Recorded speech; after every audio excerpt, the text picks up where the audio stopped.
കുഞ്ഞിനെങ്ങനെയുണ്ട് മോളെ? പനി കുറഞ്ഞോ? സന്ധ്യ നേരത്തെ കുഞ്ഞിനെയും കൊണ്ട് വരാന്തയിലെ സോപാനപ്പടിയിൽ ഇരിക്കുമ്പോഴാണ് ആമി അവളുടെ അരികിലേക്ക് വന്നുകൊണ്ട് ചോദിച്ചത്. ആ ആമിയമ്മേ, ഇപ്പോൾ ഇത്തിരി കുറവുണ്ട്. വെളുപ്പിനെയുള്ള യാത്രയാണ്, പോരാത്തതിന് തണുപ്പും കൂടെ. അവൾ പറഞ്ഞപ്പോഴേക്കും അവർ കുഞ്ഞിനെ നെറുകിൽ കൈവച്ച് നോക്കി. ഇപ്പം ചൂട് കുറവുണ്ട്, എന്തായാലും മരുന്ന് നിർത്തണ്ട. അവർ പറഞ്ഞു കേട്ട് അവൾ പുഞ്ചിരിയോടെ തലയാട്ടി. ഷോ, റെയിൽവേ സ്റ്റേഷനിലേക്ക് പോയവരെ ഇതുവരെ കാണുന്നില്ലല്ലോ. അല്പസമയത്തിന് ശേഷം ആമി ആവേശത്തോടെ പുറത്തെ വഴിയിലേക്ക് നോക്കിയിരിക്കുന്നതിനിടയിൽ പിറുപിറുത്തു. അത് കണ്ട് നന്ദു ഒന്ന് പുഞ്ചിരിച്ചുകൊണ്ട് കുഞ്ഞിനെ ഒന്നുകൂടെ ചേർത്ത് പിടിച്ചു. കാശിക്കുട്ടിനെ വിളിക്കാനായി റെയിൽവേ സ്റ്റേഷനിലേക്ക് പോയിരിക്കുകയാണ് ദേവനും ആനന്ദം കൂടെ. അവർ പോയ നേരം മുതൽ വഴിക്കണ്ണുമായി പുറത്തേക്ക് നോക്കിയിരിക്കണം ആമി. അവളുടെ അടുത്ത് തന്നെ ഒരു പുഞ്ചിരിയോടെ നന്ദുകൊണ്ട്. പെട്ടെന്നാണ് അവളുടെ മനസ്സിലേക്ക് ആമിയുടെ സങ്കടത്തോടെയുള്ള മുഖം കടന്നു വന്നത്. എത്രയൊക്കെ വേണ്ടെന്ന് വെച്ചിട്ടും നന്ദുവിൻ്റെ മനസ്സ് അതിൻ്റെ കാരണം അറിയാനായി വെമ്പൽ കൊണ്ടു. അവളൊരു ദീർഘശ്വാസം എടുത്തുകൊണ്ട് ആമിയോട് ചോദിക്കാൻ തന്നെ തീരുമാനിച്ചു. ആമിമേ. നന്ദു വിളിക്കുന്ന കേട്ട് പുറത്തേക്ക് കണ്ണു നട്ടിരിക്കുന്ന ആമി തിരിഞ്ഞ് അവളെ നിന്ന് നോക്കി. അത് ഇതുവരെ ചോദിക്കണമെന്ന് കരുതിയതാ, പക്ഷെ ആമിയമ്മയുടെ ഈ മുഖഭാവം കാണുമ്പോൾ ചോദിക്കാതിരിക്കാൻ കഴിയുന്നില്ല. എന്താ മോളെ? നന്ദു പറഞ്ഞു കേട്ട് ആമി സംശയത്തോടെ ചോദിച്ചു. അത് ആമിയമ്മയുടെ മനസ്സിൽ എന്തെങ്കിലും സങ്കടമുണ്ടോ? ഞാൻ വന്നപ്പോൾ മുതൽ ശ്രദ്ധിക്കുന്നതാ. ഏത് സമയം എന്തൊക്കെയോ ആലോചിച്ചുകൊണ്ടിരുന്ന് കണ്ണുനീർ വാർക്കുന്നു. മുഖത്താക്കി സങ്കടം തളം കെട്ടിക്കിടക്കുന്നു. ഞങ്ങളുടെ മുൻപിൽ സന്തോഷം അഭിനയിക്കാന്ന് ഈ മുഖം കണ്ടാൽ അറിയാം. അവൾ ചോദിച്ചു കേട്ട് പെട്ടെന്ന് ആമിയുടെ മുഖം മാറി. മുഖത്ത് വീണ്ടും സങ്കടം മിരച്ചു കയറി. ചുണ്ടുകൾ കൂട്ടിപ്പിടിച്ച് ആമി കരച്ചിട്ടടക്കുന്നത് നന്ദു വിഷമത്തോടെ നോക്കിയിരുന്നു. എന്താ എന്താ ആമിയമ്മേ, എന്തിനാ കരയുന്നത്? ചുണ്ടുകൾ കൂട്ടിപ്പിടിച്ച് കരച്ചിട്ടടക്കുന്ന ആമിയെ കണ്ട് നന്ദു വെപ്രാളത്തോടെ ചോദിച്ചു. എന്നാൽ അതിന് മറുപടിയൊന്നും പറയാതെ വീണ്ടും കരഞ്ഞുകൊണ്ടിരിക്കുകയായിരുന്നു ആമി ചെയ്തത്. ആമിയുടെ കരച്ചിൽ കണ്ട ഒരു നിമിഷം നന്ദു മൗനമായിരുന്നു. അല്പസമയം കഴിഞ്ഞ് കരച്ചിൽ നടങ്ങിയ ആമി മുഖമുയർത്തി നന്ദുവിനെ നിന്ന് നോക്കി ചിരിക്കാൻ ശ്രമിച്ചു. ആമയമ്മയുടെ ഈ ജീവിതത്തിൽ ഇനി ഒരിക്കലും പൂർണ്ണമായി സന്തോഷം ഉണ്ടാകില്ല മോളെ. വർഷങ്ങൾക്ക് മുൻപ് അവ ആമിയമ്മയിൽ നിന്നും അകന്നു പോയിരുന്നു, അല്ല അകറ്റി മാറ്റി. അവൾ പറയുന്നത് എന്താണെന്ന് മനസ്സിലാകാതെ നന്ദു അവളെ തന്നെ നോക്കിയിരുന്നു. അത് മനസ്സിലായതുപോലെ ആമി അവളുടെ ജീവിതത്തിൽ നടന്ന എല്ലാ കാര്യങ്ങളും നന്ദുവിന് മുന്നിൽ തുറന്നു കാട്ടി. എല്ലാം കേട്ട് കഴിഞ്ഞ് നന്ദു എന്തു പറയണമെന്നറിയാതെ ഒരു നിമിഷം തറഞ്ഞു നിന്നുപോയി. പകിയുടെ പേരിൽ പിഞ്ചു കുഞ്ഞിനെ പോലും കൊല്ലാൻ മനസ്സുള്ള ആളുകളുണ്ടല്ലോ എന്നവൾ വേദനയോടെ ഓർത്തു. ഒരു നിമിഷം അവളുടെ കണ്ണുകൾ തന്നെ നെഞ്ചിലെ ചൂടിൽ പതുങ്ങിക്കിടക്കുന്ന തൻ്റെ പൊന്നോമനയുടെ നേർക്ക് നീണ്ടു. അവളുടെ കൈകൾ തൻ്റെ കുഞ്ഞിനെ ഒന്നുകൂടെ മുറുക്ക പിടിച്ചു. ഒരിക്കലും വിട്ടുപോകില്ല എന്നതുപോലെ. തൂണിലേക്ക് ചാരിയിരുന്ന കണ്ണുനീർ വാർക്കുന്ന ആമി എങ്ങനെ ആശ്വസിപ്പിക്കണമെന്നറിയാതെ അവൾ നിസ്സഹതയോടെ നിന്നു. ഒരു വേള അവൾക്ക് വെങ്കടേശ്വരനോട് വല്ലാത്ത വെറുപ്പ് തോന്നി. വന്നപ്പോൾ അയാളെയും രാമേശ്വരി മുത്തശ്ശിയും പരിചയപ്പെട്ടിരുന്നു. തളർന്നു കിടക്കുന്ന വെങ്കടേശ്വരനെ കണ്ട് അവൾക്ക് സഹതാപം തോന്നിയിരുന്നു. എന്നാലിപ്പോൾ അയാളോട് വെറുപ്പെന്ന വികാരം മാത്രമേ തോന്നുള്ളൂ. അയാളൊന്ന് മനസ്സ് വെച്ചിരുന്നെങ്കിൽ ഇന്ന് ആമിയമ്മയ്ക്ക് ഈ ഗതി വരില്ലായിരുന്നെന്ന് അവൾ ഓർത്തു. അനുജൻ്റെ മകൾക്ക് വേണ്ടി സ്വന്തം മകളുടെ ജീവിതവും സന്തോഷവുമാണ് അയാൾ ഇല്ലാതാക്കിയത്. അയാളെക്കുറിച്ച് ഓർത്തതും നന്ദുവിൻ്റെ മുഖത്ത് പുച്ഛം തെളിഞ്ഞു. അവളൊരു ദീർഘശ്വാസം എടുത്തുകൊണ്ട് ആമിയുടെ അരികിലേക്കിരുന്നു. ആമിയമ്മേ. അവരുടെ കയ്യിൽ പിടിച്ചുകൊണ്ട് അവൾ വിളിച്ചതും അവർ മുഖമുയർത്തി അവളെ നോക്കി. എങ്ങനെ ആശ്വസിപ്പിക്കണമെന്ന് എനിക്കറിയില്ല ആമിയമ്മേ. എങ്ങനെ സമാധാനിക്കണമെന്ന് പറയാനേ എനിക്ക് കഴിയൂ. മനസ്സ് കൈവിട്ട് പോകരുത്. ആശ്വാസ വാക്കെന്ന പോലെ അവൾ പറഞ്ഞതും ആമി എന്ന് പുഞ്ചിരിച്ചു. ഇനി ഈ ജന്മ സമാധാനം എന്നത് എൻ്റെ ജീവിതത്തിൽ ഉണ്ടാകില്ല മോളെ. ഇനി ഇങ്ങനെയൊരു യന്ത്രം പോലെ മുന്നോട്ട് പോകാം, അത്ര തന്നെ. നിരാശയോടെയുള്ള ആമിയുടെ വാക്കുകൾ കേട്ടതും നന്ദുവിന് വല്ലാത്ത വിഷമം തോന്നി. അങ്ങനെയൊന്നും പറയില്ലേ അമ്മേ. ഒന്നുമില്ലെങ്കിലും മംഗളിനെയും കാശിക്കുണ്ണിയും ഒക്കെ ഓർക്കണ്ടേ. അവൾ പറഞ്ഞതും ആമി ഒരു നിറമില്ലാത്ത പുഞ്ചിരി നൽകി. അപ്പോഴേക്കും വീടിന് മുന്നിൽ ദേവൻ്റെ കാർ വന്നു നിന്നു. ആമി വേഗം ഇരുന്നിടത്തുനിന്നും എഴുന്നേറ്റു. അപ്പോഴേക്കും ഡോർ തുറന്നു ഒരു ഉണ്ടച്ചക്കൻ ഓടി വന്ന് ആമയെ കെട്ടിപ്പിടിച്ചു. ഐ മിസ് യു അമ്മ. ആമയുടെ ഇരിക്കവളിലെ മമർത്തി മുത്തിക്കൊണ്ട് അവൻ പറഞ്ഞതും അവളൊന്ന് പുഞ്ചിരിച്ചുകൊണ്ട് തിരികെ അവൻ്റെ മുഖം നിറയെ ഉമ്മകൾ നൽകി. അപ്പോഴേക്കും ദേവനും ആനന്ദും അവിടെ അരികിലേക്ക് നടന്നു വന്നിരുന്നു. അമ്മ വന്നില്ലേ ദേവേട്ടാ? ഇല്ല അമ്മി, അപ്പയുടെ ആണ്ടിന് ഏതോ ക്ഷേത്രത്തിൽ പോകണമെന്ന് പറഞ്ഞിരുന്നു. അത് കഴിഞ്ഞേ വരുള്ളൂ. മോനെ സഹദേവൻ ട്രെയിൻ കയറ്റി വിട്ടു.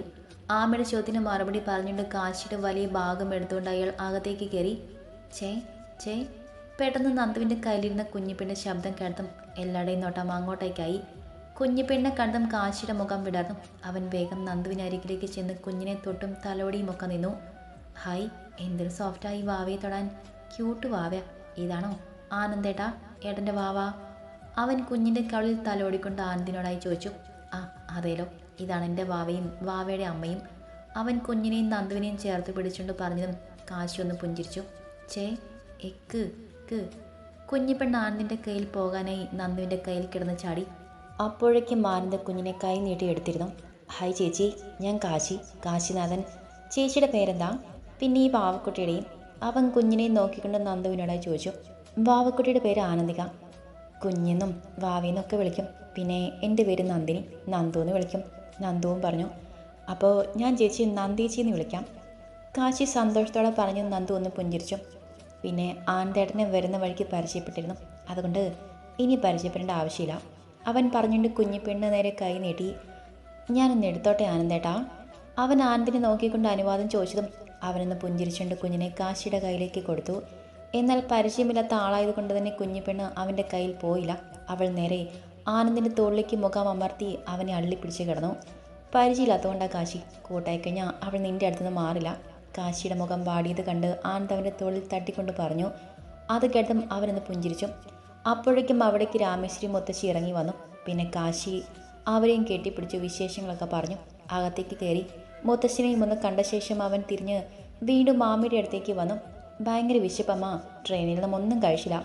വയറിൽ കൈവച്ച് ചിണങ്ങിക്കൊണ്ട് കാശി പറഞ്ഞതും ആമയൊരു പുഞ്ചിരിയുടെ അകത്തേക്ക് നടന്നു. അവളെ പിന്നാലെ മറ്റുള്ളവരും അകത്തേക്ക് കയറി. SM ഇൻഡസ്ട്രീസ് എന്ന ബോർഡ് വച്ചിരിക്കുന്ന ആ വലിയ ഓഫീസ് ബിൽഡിങ്ങിൻ്റെ എൻട്രൻസിലേക്ക് അവൻ്റെ ബെൻസ് വന്നു നിന്നു. ബോഡി ഗാർഡ്സ് വന്ന് ഡോർ തുറന്നതും അവൻ വേഗം പുറത്തേക്ക് ഇറങ്ങി ഓഫീസിനകത്തേക്ക് നടന്നു. പോകുന്ന വഴിയിൽ ഓരോരുത്തരായി അവനെ വിഷ് ചെയ്തെങ്കിലും ആരെയും തന്നെ അവൻ മൈൻഡ് ചെയ്തില്ല. അവൻ നേരെ പോയി തൻ്റെ ക്യാബിലേക്ക് കയറി തൻ്റെ സീറ്റിലേക്ക് ഇരുന്നു. ശേഷം മുന്നിലിരുന്ന ലാപ്പ് ഓൺ ചെയ്തു. അപ്പോഴേക്കും ഡോർ തുറന്ന് അവൻ്റെ PA രാംദേവ് അകത്തേക്ക് കയറി വന്നു. ഭായ്.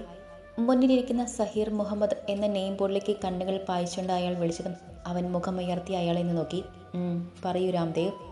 ഇനി അപ്ഡേറ്റ്? സർ, നമ്മുടെ സീക്രട്ട് ഏജൻസിയിലെ പവൻ മിശ്ര വിളിച്ചിരുന്നു.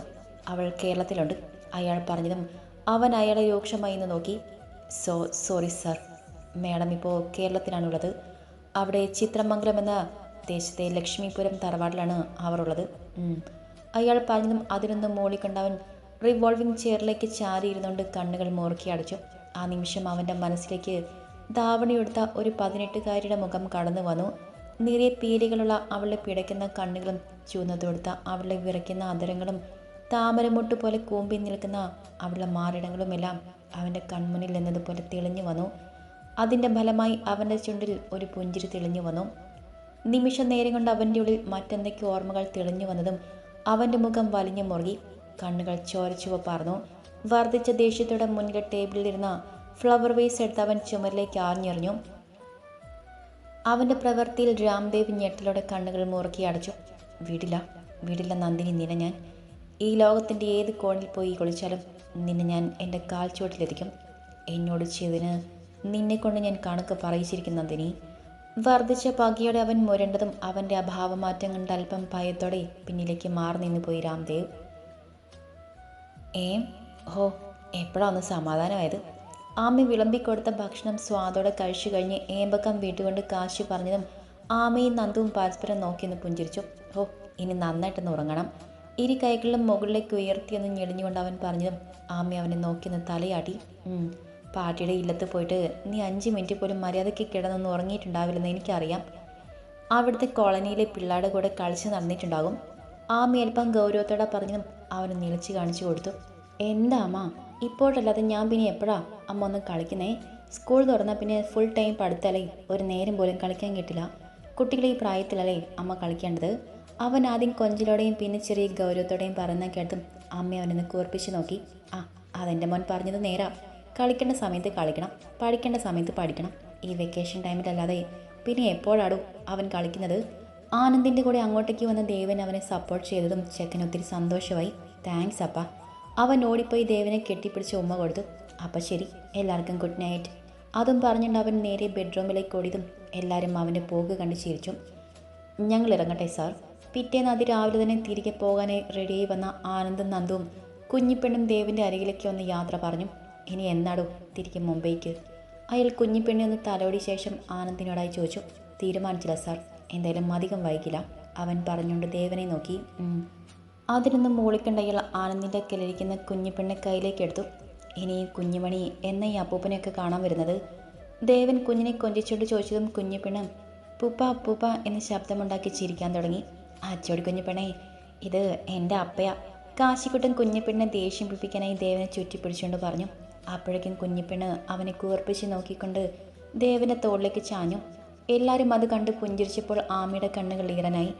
അവളുടെ മനസ്സ് മനസ്സിലായതുപോലെ നന്ദു അവരെയും ചേർത്ത് പിടിച്ചു. സാർ, ഇനി എന്നാ തിരികെ? ദേവൻ്റെ കയ്യിൽ നിന്നും കുഞ്ഞിനെ വാങ്ങിക്കൊണ്ട് ആനന്ദ് ചോദിച്ചു. തീരുമാനിച്ചില്ലടോ, എന്തായാലും ഒരു 2-3 ആഴ്ച ഇവിടെ കാണും. ചെയ്തു തീർക്കാൻ കുറച്ചുണ്ടടോ. അയാൾ ആമയെ നോക്കിക്കൊണ്ട് പറഞ്ഞതും അതിന് തലയാട്ടിക്കൊണ്ട് ആനന്ദ് പുറത്തേക്ക് നടന്നു. ശരി അമ്മേ, എന്നാൽ ഞങ്ങൾ ഇറങ്ങട്ടെ. ആമയുടെ കയ്യിൽ പിടിച്ചുകൊണ്ട് നന്ദു പറഞ്ഞതും അവർ അവളുടെ ഇരിക്കവളിലും കൈ അമർത്തിക്കൊണ്ട് അവളുടെ നെറുകിൽ ചുണ്ടുകൾ ചേർത്തു. ശേഷം ആനന്ദിൻ്റെ അരികിലേക്ക് ചെന്ന് കുഞ്ഞിപ്പെണ്ണി എടുത്ത് ഇരിക്കവളിലും മാറി മാറി ഉമ്മ വെച്ചു. ശേഷം മോളെ ആനന്ദിൻ്റെ കയ്യിലേക്ക് കൊടുത്തു. ശരി സാർ, പോട്ടെ മാഡം. എല്ലാവരോടും യാത്ര പറഞ്ഞ് ആനന്ദ് കുഞ്ഞിനെയും എടുത്തുകൊണ്ട് കാറിലേക്ക് കയറി. ഇറങ്ങട്ടെ, പോട്ടെ മുത്തശ്ശി. മുത്തശ്ശിയോടും മറ്റുള്ളവരോടും യാത്ര പറഞ്ഞുകൊണ്ട് നന്ദുവും ഡ്രൈവിംഗ് സീറ്റിലേക്ക് കയറി. ശേഷം ഡ്രൈവിംഗ് സീറ്റിൽ ആനന്ദിൻ്റെ മടിയിലിരുന്ന് കുഞ്ഞിനെ എടുത്ത് തൻ്റെ മടിയിലേക്ക് ഇരുത്തി. എല്ലാവരോടും ഒരിക്കൽ കൂടെ യാത്ര പറഞ്ഞുകൊണ്ട് ആനന്ദ് കാർ എടുത്തതും നന്ദുവും കുഞ്ഞിപ്പെണ്ണും കൂടെ പുറത്തേക്ക് നോക്കി കൈ വീശി കാണിച്ചു. പതി കാർ മുന്നോട്ട് പോകുമ്പോൾ വല്ലാത്തൊരു ആത്മബന്ധം ആ വീടുമായിട്ട് അവർക്ക് തോന്നിയിരുന്നു. കോളേജിയുടെ നാഴിയിലേക്കുള്ള പടവുകൾ കയറി സ്റ്റാഫ് റൂമിലേക്ക് നടക്കുമ്പോൾ ആവണിയുടെ മനസ്സാകെ കലുഷിതമായിരുന്നു. മേഘയെ കാണേണ്ടി വരുമെന്ന് തന്നെയായിരുന്നു അവളെ അലട്ടിയ പ്രശ്നം. എന്തുകൊണ്ട് അവൾക്ക് മേഘയെ ഫേസ് ചെയ്യാൻ തോന്നിയില്ല? കഴിഞ്ഞ ദിവസം ശ്രീനാഥിനെ കണ്ടപ്പോഴുള്ള അവളുടെ മുഖഭാവം തന്നെയായിരുന്നു അതിന് കാരണം. ഈ നിമിഷം വരെയും ശ്രീയേട്ടനോട് അങ്ങനെ ഒരു ഇഷ്ടം തോന്നിയിട്ടില്ല. പക്ഷേ എന്തുകൊണ്ടോ മേഘ ശ്രീയേട്ടനെ നോക്കുന്നതോ അവനെക്കുറിച്ച് സംസാരിക്കുന്നതോ ഒന്നും തനിക്കിഷ്ടമാകുന്നില്ലെന്ന് അവൾ ചിന്തിച്ചു. അങ്ങനെ ഓരോന്നും ചിന്തിച്ചുകൊണ്ട് അവൾ സ്റ്റാഫ് റൂമിന് മുന്നിലെത്തി നിന്നു. വാതിൽക്കൽ നിന്നും ഒരു ദീർഘശ്വാസം എടുത്തുകൊണ്ട് അവൾ അകത്തേക്ക് കയറിയതും തന്നെ പ്രതീക്ഷിച്ചുകൊണ്ട് സീറ്റിലിരിക്കുന്ന മേഘയെ കണ്ട് അവളൊരു വിളറി ചിരി സമ്മാനിച്ചു. ടീച്ചർ ഇന്ന് ലേറ്റായോ? ഞാൻ ടീച്ചറിനെ പ്രതീക്ഷിച്ചിരിക്കുകയായിരുന്നു. അവളെ കണ്ടതും മേഘ വേഗം എഴുന്നേറ്റ് അവളുടെ അരികിലേക്ക് വന്നുകൊണ്ട് ചോദിച്ചു. ആ, കുറച്ച് ലേറ്റായി. എന്താ ടീച്ചറായി, എന്തെങ്കിലും അത്യാവശ്യം ഉണ്ടായിരുന്നോ? അവൾ പറഞ്ഞു കേട്ട് ആവണി താല്പര്യമില്ലാത്ത മട്ടിൽ ചോദിച്ചു. ആ, അത് ടീച്ചറെ, എനിക്ക് ടീച്ചറിനോടൊരു കാര്യം ചോദിക്കാനുണ്ടായിരുന്നു. മേഘ പറഞ്ഞു കേട്ട് ആവണിക്ക് വല്ലാത്ത വെപ്രാളം തോന്നി തുടങ്ങി. എന്തായിരിക്കും അവൾക്ക് ചോദിക്കാനുള്ളത്? ശ്രീയേട്ടനെക്കുറിച്ചായിരിക്കോ? ശ്രീയേട്ടനെക്കുറിച്ച് എന്തായിരിക്കും ഇവൾക്ക് അറിയേണ്ടത്? ഏട്ടൻ ഇനി അവൾക്ക് നേരത്തെ പരിചയം കാണുമോ? അവൾ മനസ്സിലൂടെ പലതരം ചിന്തകൾ കടന്നുപോയിക്കൊണ്ടിരുന്നു. ടീച്ചർ, ടേബിൾ തട്ടി മേഘ വിളിച്ചപ്പോഴാണ് അവൾ ചിന്തകളിൽ നിന്നും പുറത്തേക്ക് വന്നത്. ആ, എന്താ ടീച്ചറായി? ടീച്ചറിന് എന്താ ചോദിക്കാനുള്ളത്? മേഘ വിളിച്ച് കേട്ട് അവളൊന്ന് ഞെട്ടിയെങ്കിലും അവൾ മുഖത്ത് ചിരി വരുത്തിക്കൊണ്ട് ചോദിച്ചു. അത് ടീച്ചർ, എനിക്ക് ശ്രീയേട്ടനെക്കുറിച്ചാണ് ചോദിക്കാനുള്ളത്. മേഘ ഒരു പതർച്ചയോടെ ചോദിച്ചതും ആവണിയുടെ കണ്ണുകളൊന്ന് കുറുകി. ശ്രീയേട്ടനെക്കുറിച്ച് എന്താ ടീച്ചർക്ക് അറിയേണ്ടത്? ടീച്ചർക്ക് ഏട്ടനെ നേരത്തെ അറിയോ? ഉള്ളിലെ ഭാവമാറ്റം പുറമേ കാണിക്കാതെ അവൾ മേഘയോട് ചോദിച്ചു. അത് എനിക്ക് ശ്രീയേട്ടനെ നേരത്തെ അറിയാം. എൻ്റെ ഏട്ടനും ശ്രീയേട്ടനും ഒന്നിച്ച് പഠിച്ചതാണ്. അവർ ഫ്രണ്ട്സുമായിരുന്നു. മേഘ പറഞ്ഞതും ആവണി ഇന്ന് തലയാട്ടി. ശരി, ഇപ്പോൾ ടീച്ചർക്ക് ശ്രീയേട്ടനെക്കുറിച്ച് എന്താ അറിയേണ്ടത്? ആവണി മേഘയെ നോക്കിക്കൊണ്ട് അല്പം ഗൗരവത്തോടെ ചോദിച്ചു. അത് വേറൊന്നുമല്ല, എനിക്ക് ശ്രീയേട്ടനെ നമ്പർ ഒന്ന് തരുമോ? മേഘയുടെ ആവശ്യം കേട്ടതും ആവണി ഒന്ന് ഞെട്ടി. എന്തിനായിരിക്കും ഇവൾക്ക് ഏട്ടൻ്റെ ഫോൺ നമ്പർ? ഇനി ഇവൾക്ക് ഏട്ടനോട് എന്തെങ്കിലും? ഇവളുടെ മുഖത്തെ ഈ പതർച്ചയും ടെൻഷനുമൊക്കെ കാണുമ്പോൾ എന്തൊക്കെയോ സംശയങ്ങൾ തോന്നുന്നു. അവളുടെ മനസ്സിൽ ഓരോ ചിന്തകൾ അലയടിച്ചുകൊണ്ടിരുന്നു. എന്തുകൊണ്ട് മേഘയ്ക്ക് ശ്രീയുടെ നമ്പർ കൊടുക്കാൻ അവൾക്ക് മനസ്സ് വന്നില്ല? അത് ടീച്ചറെ, അവൾ എന്തോ പറയാൻ തുടങ്ങിയതും ക്ലാസ്സിൽ കയറാനുള്ള ബെല്ലടിച്ചു. ഹോ, ഈശ്വരൻ കാത്തു, അവൾ മനസ്സിൽ പറഞ്ഞുകൊണ്ട് മേഘയെ നോക്കി. എനിക്ക് 3rd B എസിലാ ഫസ്റ്റ് അവർ ക്ലാസ്. കറക്റ്റ് ടൈമിൽ ചെന്നില്ലെങ്കിൽ പിള്ളേർ ക്ലാസ് റൂം തിരിച്ചു വയ്ക്കും. അപ്പോൾ നമുക്ക് പിന്നെ കാണാം ടീച്ചറായി. അവളോട് അത്രയും പറഞ്ഞുകൊണ്ട് ആവണി വേഗം പഠിപ്പിക്കാനുള്ള ബോക്സും എടുത്തുകൊണ്ട് പുറത്തേക്ക് നടന്നു. ശരിക്കും ഓടിയെന്ന് പറയുന്നതാവും ശരി. അവൾ പോയതും മേഘ ഒരു നിരാശയുടെ സീറ്റിലേക്ക് നിന്ന് ബുക്ക് എടുത്തുകൊണ്ട് തൻ്റെ ക്ലാസ് റൂമിലേക്ക് നടന്നു. ഏടത്തി, ലക്ഷ്മിപുരത്തെ മുറ്റത്ത് ആനന്ദിൻ്റെ കാർ കൊണ്ടുവന്ന് നിർത്തിയതും അകത്തുനിന്നും ആദ്യം ഓടി ഇറങ്ങി വന്നു. അവളുടെ തൊട്ടു പിന്നാലെ തന്നെ മറ്റുള്ളവരും ഉണ്ടായിരുന്നു. ഡോർ തുറന്നിറങ്ങിയ നന്ദുവിനെയും കുഞ്ഞിനെയും കൂടെ ചേർത്ത് പിടിച്ചുകൊണ്ട് അവൾ വട്ടം കറങ്ങിയതും കുഞ്ഞിപ്പെണ്ണ് ഉറക്കെ ചിരിക്കാൻ തുടങ്ങി. അയ്യോ വീട് പെണ്ണെ, ഞാനിപ്പോൾ വീഴുപടി. ഇവളെ ഇന്ന് ഞാൻ നന്ദേട്ടാ. നന്ദ് താഴെ വീഴുമെന്നും ഭയന്ന് ആനന്ദിനെ വിളിച്ചു. ബാക്കിയുള്ളവരെല്ലാം അവളെ തടയാൻ ശ്രമിക്കുന്നുണ്ടെങ്കിലും അവളൊന്നും കേൾക്കാതെ നന്ദുവിനെ വട്ടം കറക്കിക്കൊണ്ട് നിന്നു. ഇനിയും ഇത് തുടർന്നാൽ നന്ദു കുഞ്ഞും താഴെ വീഴുന്നു മനസ്സിലായതും ആനന്ദ് വേഗം ഡോർ തുറന്ന് പുറത്തേക്ക് ഇറങ്ങി. ആ നിമിഷമാണ് കോളേജിൽ പോയി ആവണി തിരികെ വരുന്നത്. അയ്യോ എന്താ ഇത്? നന്ദുവിന് വട്ടം കറക്കുന്ന ആദിയെ കണ്ടതും അവൾ പേടിയുടെ മുന്നോട്ട് വന്നു. ആദി, നന്ദുവിനെയും കുഞ്ഞിനെയും കൂടെ ഇട്ട് വട്ടം കറക്കുന്ന ആദിയെ നോക്കി ദേഷ്യത്തോടെ വിളിച്ചുകൊണ്ട് അവൾ ഓടി വന്ന് നന്ദുവിനെ ചേർത്ത് പിടിച്ചു. നിനക്ക് എന്താ ആദി, കണ്ണ് കാണില്ലേ? കുഞ്ഞിരിക്കുന്നത് കണ്ടില്ലേ നീ? ബാലൻസ് കിട്ടാതെ അവൾ നിലത്ത് വീണിരുന്നെങ്കിലോ? ഒരല്പം പോലും വിവരമില്ല നിനക്ക്. Blah blah. പെട്ടെന്നുള്ള ആവണിയുടെ പ്രതികരണത്തിൽ ആദി വായും തുറന്ന് നിന്നപ്പോൾ മറ്റുള്ളവരെല്ലാവരും പകപ്പോടെയാണ് അവരെ നോക്കിയിരുന്നത്. പതിയെ എല്ലാവരിലും ഒരു പുഞ്ചിരി തെളിഞ്ഞപ്പോൾ ഗായത്രിയുടെയും ലക്ഷ്മിയുടെയും കണ്ണുകൾ ഈറനായി. അവൾ നന്ദുവിനെയും കുഞ്ഞിനെയും ആനന്ദിൻ്റെ ഭാര്യയെ അംഗീകരിച്ചെന്നത് അവർ സന്തോഷത്തോടെ മനസ്സിലാക്കി. ആനന്ദ് ഒരു പുഞ്ചിരിയോടെ നന്ദുവിനെ നോക്കിയതും അവളും അവനെ നോക്കി പുഞ്ചിരിച്ചു. അപ്പോഴും ആവണി നന്ദുവിനെ ഫെയർ ചെയ്തുകൊണ്ട് നിൽക്കുവാണ്. അയ്യോ എൻ്റെ പൊന്നാവണി ചേച്ചി, ഒന്ന് നിർത്ത്. ഞാൻ ഇവരെ കണ്ട സന്തോഷത്തിൽ അറിയാതെ കെട്ടിപ്പിടിച്ചു പോയതാ. എന്നോട് ക്ഷമി. ഇനി ജന്മത്തിൽ ഞാൻ ആരെയും കെട്ടിപ്പിടിക്കില്ല. ദാ ചേച്ചി തന്നെ പോയി കെട്ടിപ്പിടിച്ചു. അതും പറഞ്ഞിട്ട് അവൾ നന്ദുവിൻ്റെ കയ്യിലിരുന്ന കുഞ്ഞിനെ എടുത്ത് വേഗം ആവണിയുടെ കയ്യിൽ കൊടുത്തു. ശേഷം ഓടി ആനന്ദിൻ്റെ അരികിൽ പോയി നിന്നു. അപ്പോഴാണ് താൻ ഇത്രയും നേരം എന്താണ് പറഞ്ഞെന്ന് ആവണി ഓർത്തത്. അവൾ അവരെ നോക്കിയൊരു വിളറി ചിരിച്ചിരിച്ചു. അത് പിന്നെ ഞാൻ ഫ്രഷായി വരാം. അതും പറഞ്ഞുകൊണ്ട് അവൾ വേഗം കുഞ്ഞിനെ നന്ദുവിൻ്റെ കയ്യിൽ ഏൽപ്പിച്ചുകൊണ്ട് അകത്തേക്ക് നടന്നു. അവൾ പോന്ന് നോക്കി അവിടെ നിന്ന് എല്ലാവരുടെയും ചുണ്ടിൽ ആ നിമിഷം നിറഞ്ഞ ചിരിയുണ്ടായിരുന്നു. ബാൽക്കണിയിൽ ഇരുന്ന് നിലാവുള്ള ആകാശത്തേക്ക് നോക്കിയിരിക്കുകയാണ് ആവണി. അവളുടെ മനസ്സിൽ നിറയുന്ന നടന്ന സംഭവങ്ങളായിരുന്നു. മേഘയുടെ കണ്ണിൽ പെടാതിരിക്കാൻ വേണ്ടിയാണ് ഇന്നുച്ചയ്ക്ക് ലീവ് എടുത്തിറങ്ങിയത്. എന്തുകൊണ്ടും മേഘയ്ക്ക് ശ്രീയുടെ നമ്പർ കൊടുക്കാൻ അവൾ ആഗ്രഹിച്ചിരുന്നില്ല. ഉച്ചവരെ അവളെ കണ്ണിൽ പെടാതെ ഒഴിഞ്ഞു മാറി നടന്നു. ലഞ്ച് ബ്രേക്കിന് കാണുമെന്ന് ഉറപ്പുള്ളത് കൊണ്ടായിരുന്നു ലീവ് എടുത്തത്. ഇവിടെ വന്ന് കയറിയപ്പോൾ കണ്ട കാഴ്ച നന്ദിനെയും കുഞ്ഞിനെയും വിട്ട് വട്ടം കറക്കുന്ന ആദി. ഓടി വന്ന ആദിയുടെ കയ്യിൽ നിന്നും അവരെ പിടിച്ചു മാറ്റുമ്പോൾ ആ നിമിഷം താൻ മരുന്നും ചിന്തിച്ചില്ല എന്നതായിരുന്നു സത്യം. അവർ ആരെന്നോ അവരോടുള്ള തൻ്റെ മനോഭാവം എന്തെന്നോ ഒന്നും ചിന്തിച്ചിരുന്നില്ല. അല്ലെങ്കിൽ തന്നെ ഇനി അവരോട് ദേഷ്യം തോന്നിയിട്ട് എന്ത് കാര്യം? അനന്തവേണ്ണൻ നഷ്ടപ്പെടുന്നതിൻ്റെ പൂർണ്ണ ഉത്തരവാദിത്വം തനിക്ക് തന്നെയാണ്. അതുകൊണ്ട് തന്നെ ഇപ്പോൾ അതിനെക്കുറിച്ചൊന്നും താൻ ചിന്തിക്കാറ് പോലുമില്ല. പകരം മനസ്സിൽ തെളിഞ്ഞു വരുന്നത് മറ്റൊരു മുഖമാണ്, ശ്രീയേട്ടൻ. അവളുടെ മനസ്സ് വീണ്ടും ശ്രീയിൽ തന്നെ വന്നു നിന്നു. ഈ നിമിഷം പോലും അദ്ദേഹത്തോട് തോന്നിയ വികാരം എന്തെന്ന് തനിക്ക് മനസ്സിലാക്കുന്നില്ല. പ്രണയമാണോ? അപ്പോൾ അനന്തവേട്ടനോട് തോന്നിയത് എന്താ? ശ്രീയേട്ടൻ വന്ന് ഇഷ്ടം പറഞ്ഞപ്പോൾ പോലും ആദ്യം അത്ഭുതമായിരുന്നു. പിന്നെ ആകാശേട്ടൻ പറഞ്ഞ് ആനന്ദവേട്ടനോട് ചെയ്തതൊക്കെ അറിഞ്ഞപ്പോൾ ദേഷ്യമാണ് തോന്നിയത്. തന്നെ സ്വന്തമാക്കാൻ വേണ്ടി ഒരു തെറ്റും ചെയ്യാത്ത ഒരു പാവത്തിന് ബലിയേടാക്കിയെന്ന് ഓർത്തപ്പോൾ വെറുപ്പ് തോന്നി. അതിൻ്റെ ഫലമായി കുറച്ച് ദിവസം മിണ്ടാതെയും നടന്നു. പക്ഷേ ഇപ്പോൾ എന്തോ മേഘയുടെ ശ്രീയേട്ടന് നേർക്കുള്ള നോട്ടവും താല്പര്യവുമെല്ലാം തന്നെ വല്ലാതെ അസ്വസ്ഥതപ്പെടുത്തുന്നുണ്ടെന്ന് അവൾ വേദനയോടെ ഓർത്തു. ഒന്നിലും പിടിതരാത്ത തൻ്റെ മനസ്സിനെ പഴിച്ചുകൊണ്ട് അവൾ തെളിഞ്ഞു കാണുന്ന പൂർണ്ണചന്ദ്രനിൽ മിഴികൾ നട്ടിരുന്നു.